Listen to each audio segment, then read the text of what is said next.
Сайн байцгаана уу та бүхэнд энэ өдрийн мэндийг хүргэе. За Говьтай аймгийн 9 булаг 3 дугаар сургуулийн мэрэгжлийн багш нарын бүлэг хим биолог газар зүйн хийсэн ажлын үр дүнг танилцуулъя.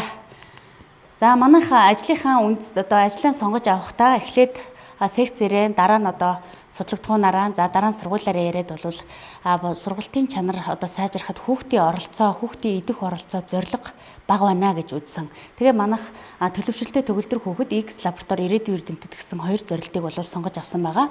За тэгээ эдгээр ажлуудаа суралцахад болон судлагдхуунд гэж ангилаад тэгээ манай сургуулийн зорилго бол бие даан суралцах чадвартай зөв хандлагатай суралцагчийг төлөвшүүлнэ гэж байгаа. Тэгэхээр мөн манай мэрэгжлийн бүлгийн багш нарын хим биолог газар зүйн зорилго нь болохоор асуудлыг шийдвэрлэхэд шинжлэх ухааны арга барилаар бие даан суралцах чадвартай суралцагчийг төлөвшүүлнэ гэж үзэж байгаа.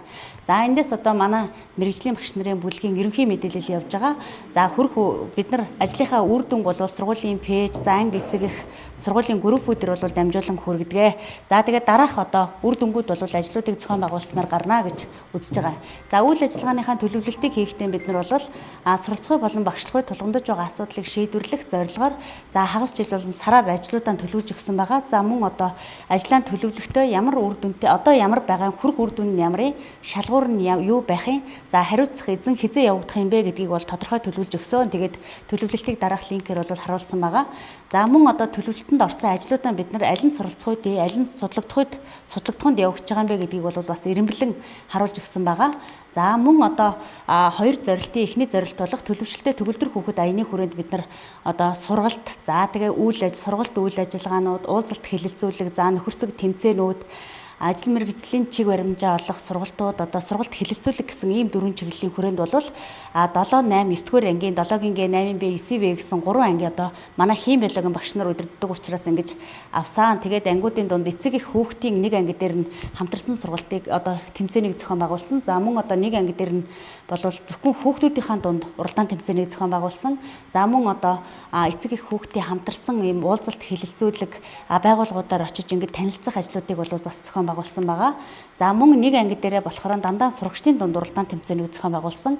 За мөн нэг анги нь бол 6-аас 9-р ангийн эцэгчүүдийн дунд зохион байгуулсан. Эдгээр ажлуудын үр дүнд бол бид нар эцэг их багш сурагч хүүхдийн хамтын ажиллагааг идэвхжүүлэхийг зорьсон. За дараагийн нэг зүйл нь болохоор манай мэрэгжлийн хөгжлийн бүлэг болохоор 1000 сонсохоор нэг оролцдог энэ ажлыг аяныг эцэг их хүүхдүүдийн дунд зохион байгуулсан байгаа. Тэгэхээр бид нар ингээд хүүхдүүдэд сургалт явуулаад эцэг эхчүүдтэй хэлэлцүүлэг хийгээд ингээд маш олон ажлуудыг хүүхдүүдийн дунд, эцэгчүүдийн дунд зохион байгуулснаар бол сурагчдад гарах өөрчлөлтүүд, үр дүнгууд маш их гарсан. Мөн эцэг эхийн оролцоо бол эндээс идэвхжсэн.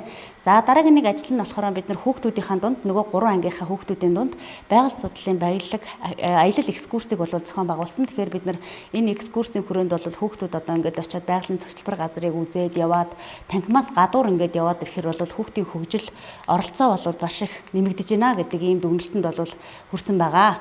За дээрх ажлуудын хүрээнд мөн нөгөө 3 анги дээрээ хим биолог газар зүйнхаа онцлог шалгалтыг мэрэгжлийн хөгжлийн бүлгийн нэрмжит шалгалт, за мөн эцэг эхийн шалгалт, сургуулийн хөндлөнгийн шалгалтуудыг авахд бол ингээд ихэнх нь ийм агцтай гарч байгаа. За энэ дээр ингээд буурсан үзүүлэлтүүд бас онцлог хөндлөгөн дээр ганц нэг гарсан байгаа. Хамтын үйл ажиллагаа үр дүнд хүүхдийн сурлага төлөвшөлт хэрхэн нөлөөлөх юм бэ гэхээр бас нөгөө 3 ангийн зорилтуудыг ингээд 3 анги дээр тус бүр дээр нь агцыг бол энд ингээд харуулад үзсэн байгаа. Тэгэхэд бол хүүхдүүдэд дээр ингээд 3 ангийн хүүхэд тус бүр дээр маш их агц гарсан гэдгийг энд бас харуулж өгч байгаа. За дараагийн нэг зорилт нь болохоор X лаборатори ирээдүйн эрдэмтэд гэдэг туршилтад хичээлүүдийг бол зохион байгуулсан байгаа. За тэгээд туршилтад хичээл зохион байгуулахад үнэлгээний матрицыг гаргаж өгсөн, туршилтад хичээлийн бүх судлагдхуунаар ингэж судалгаа гаргаж өгөхөд бол ингээд доорх линкээр ороод үзүүл ингээд бүгд байж байгаа.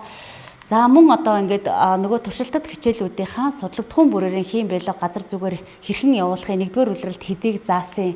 За алийг кабинетаар явуулж байгаа. За алийг мөн цахим төлс ашиглаад явуулах юм бэ гэдгийг бас энэ дээр ингэж оруулж өгсөн байгаа. Тэгэхээр туршилтад хичээл заагаад ирэхээр хүүхдүүдэд ямар үр дүн агц гарч ийнэ гэдэг нь бол эндээс харагдаж байгаа. За мөн эндээс бид нар сургалтын энэ хичээл сургалтуудыг явуулахад сургалтын хэрэглэгдэхүүнүүд юуг бид нар ашиглаж ийнэ гэх юм бол дасгал ажлын дэвтэр, за мөн цахим мэдлээ сургуулийн мэдлээ хаягаас хүүхдүүдийг идэвхжүүлэх ажлуудыг бол энэ дээр маш их зохион байгуулсан. За тэгэхээр бид нарт нөгөө энэ дээр бол бас хүүхдүүдэд маш их агц гарч байна гэдэг нь харагдаж байгаа. За энэ ажлын хүрээнд мөн судалгаа хичээлүүдийг биологийн хичээлээр 7 дугаар ангид, за химийн хичээлээр 10 дугаар ангид бол зохион байгуулсан. Тэгэхээр хүүхдийн нөгөө сурах идэх оролцоо сонирхол тийм ээ маш одоо сайн өрнөж байгаа. Багш нарын мөн одоо арга зүй нэлээд сайжирч байна гэдэг ийм давтамжтайгаар бол судалгаа хичээлүүдийг зохион байгуулсан. За үүний үр дүнд ингээд бид нар бас шалгалт хийгээд анализ хийгээд багш бүр дээрээ аваад үзэхээр манай багш нарын хөгжил одоо хүүхдүүдэд гарч байгаа сурлагын агц амжилт бол харагдаж байгаа. За мөн одоо олимпиадыг бүх одоо судлагдхуунуудаараа ингэж ангиудтаа бол зохион байгуулад үр дүнг нь гаргасан байгаа. За дараагийн дугаарт нь багшийн хөгжилд гарч байгаа өөрчлөлтүүдийг бид нар бол дараах хэлбэрээр ингэж авч үзсэн. Тэгэхээр дээрх ажлуудыг төлөвлөн зохион байгуулснаар багш эцэг эх хүүхдүүдийн хамтын ажиллагаа мөн одоо багш нарт бол дараах арга зүй болон одоо суралцахуйн маш их өөрчлөлт ахид гарч байна гэж үзэж байгаа.